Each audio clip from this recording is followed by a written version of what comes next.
औज़ुबिल्लाहिमिनश्शैतानिर्रजीम बिस्मिल्लाहिर्रहमानिर्रहीम। अस्सलाम वालेकुम स्टूडेंट्स, आज हम पढ़ेंगे आपकी केमिस्ट्री का यूनिट नंबर 7 और बुक पेज नंबर 124।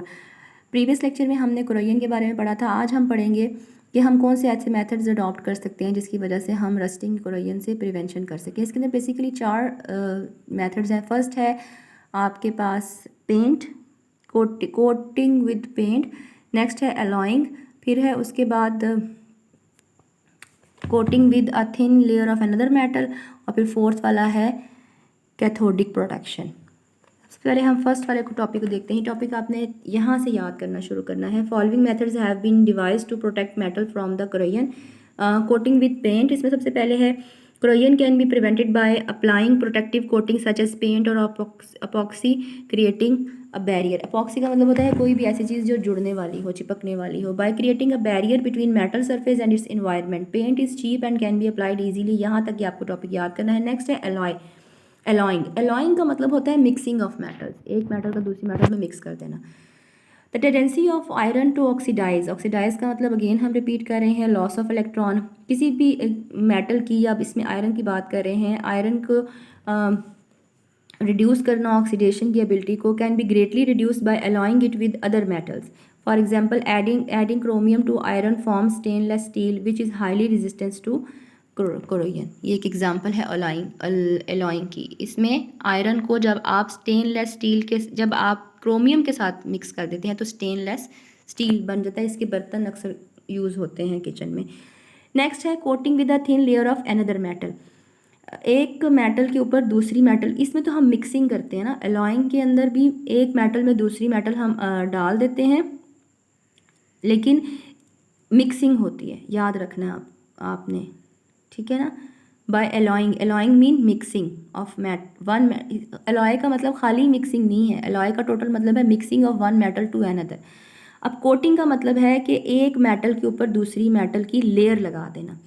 तो इसमें 3 है आपके पास, टिनिंग, गैल्वनाइजिंग, इलेक्ट्रोप्लेटिंग। टिनिंग के अंदर ऐसा होता है कि जो हम आयरन है या मेटल है उसको, उसकी शीट को हम डिप कर देते हैं मोल्टन टिन के अंदर, और फिर उसके ऊपर एक लेयर बन जाती है टिन की। गैल्वनाइजिंग में ये होता है, वही हम समझे आयरन ही बढ़े हैं, मेटल की बात करें, हम आयरन की ही शीट को जिंक के अंदर, जिंक क्लोराइड के अंदर डिप कर देते हैं, हॉट हीट करते हैं उसको, तो ये एक लेयर बन जाती है। नेक्स्ट है आपके पास इलेक्ट्रोप्लेटिंग। इसमें हम इलेक्ट्रोप्लेटिंग में एक मेटल को दूसरी मेटल पर डिपॉजिट करते हैं। इलेक्ट्रोप्लेटिंग एंड इलेक्ट्रोलाइटिक प्रोसीजर है, इलेक्ट्रोलाइटिक प्रोसीजर है ये, use to deposit electrolytic form, आपको पता है ना, मोल्टन इलेक्ट्रिसिटी। उसके बाद है process is use to deposit one metal on another metal. ये यहाँ तक हमारा टॉपिक क्लोज हो गया है। नेक्स्ट है आपके पास cathodic protection. Cathodic protection basically एक सैक्रिफिशियल प्रोसीजर होता है, सैक्रिफिशियल प्रोटेक्शन होती है। सैक्रिफिशियल का मतलब आपको पता है सैक्रिफाइस, कुर्बानी देना।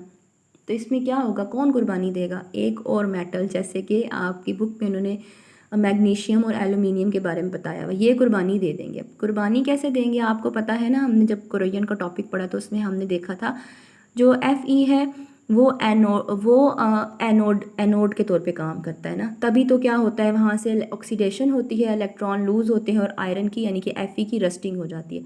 अब इसमें क्या होगा, जो मैग्नीशियम या एल्यूमिनियम है ये सेक्रीफाइस कर देंगे, यानी कि ये मोर रिएक्टिव है और ये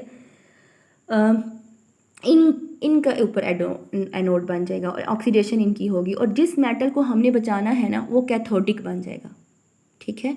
तो वो कैथोडिक बन जाएगा, जैसे आयरन कैथोडिक बन जाएगा और मैग्नीशियम और एल्यूमिनियम एनोडिक बन जाएंगे, और इनके ऑक्साइड्स बन जाएंगे। मैग्नीशियम ऑक्साइड बन जाएगा या एल्यूमिनियम ऑक्साइड बन जाएगा। जब रस्टिंग होती है तो फिर आपने आयरन की एग्जांपल पढ़ी है तो Fe2O3 बनता था, यहाँ पे देखें तो ये उस मेटल का ऑक्साइड बनता था। लेकिन अब जब सैक्रिफिशियल प्रोटेक्शन होगी, जिसको हम कैथोडिक प्रोटेक्शन कहते हैं, तो उसमें जो मेटल सेक्रीफाइस कर रही होगी वो वाली मेटल ऑक्साइड में चेंज हो जाएगी, और वही metal as a anode act करेगी, और जो जिसको हमने बचाना है वो एज अ कैथोड रिएक्ट करेगी। बुक से आपने यहाँ से याद करना है, cathodic protection is also called sacrificial protection is the process in which the metal to be protected from corrosion is made cathode पहले जिसको प्रोटेक्ट, जैसे आयरन थी वो एनोड बन रहा था ना, एनोडिक रीजन उसका बन रहा था।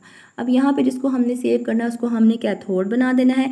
And connected to an active metal such as magnesium और aluminium, these metals are more active than iron, they act as an anode.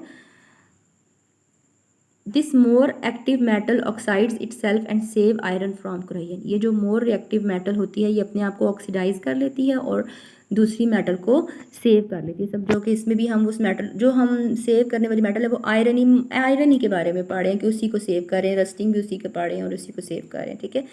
Next आपने ये देखा, ये कहाँ पे एप्लीकेशन है इसकी, cathodic protection, application of cathodic protection, यहाँ पे हेडिंग लिख लीजिएगा। The large bars of magnesium are use to help protect the ship against rusting.